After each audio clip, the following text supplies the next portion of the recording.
Toybox là một nhóm phát triển game mobile đến từ Đồng Tháp. Đến với giải thưởng Chim Xanh năm nay, Toybox mang đến tựa game Chubby Bird với lối chơi đơn giản nhưng đặc biệt chú trọng vào khả năng nhanh nhạy và sự khéo léo của người chơi.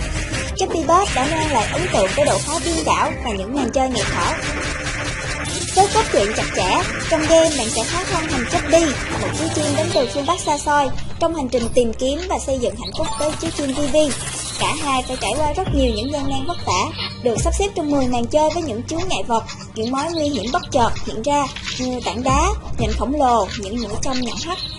Những chú chim phải trải qua những trận đấu sinh tử để bảo vệ đàn con của mình khỏi những con thú ăn thịt sinh sống ở gần đó. Với lối chơi đơn giản, cách điều khiển trong game cũng được tối đa hết mức cho thiết bị di động.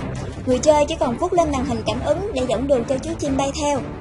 Người chơi phải thật sự cẩn thận để đưa chú chim về đến đích an toàn và mang về những chiến lợi phẩm được đặt ra như bói rơm hay là những loại thức ăn.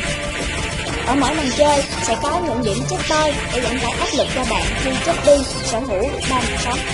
Càng về sau, độ khó của game sẽ tăng dần lên, kẻ địch sẽ đa dạng hơn như dơi biết bay, chuột động thổ, nhận phóng tơ từ xa và phóng tiết hoạt động. Địa hình cũng trở nên bị bó hẹp, hốc hiểm hơn và đây chính là điểm đôi cuối nhất của game.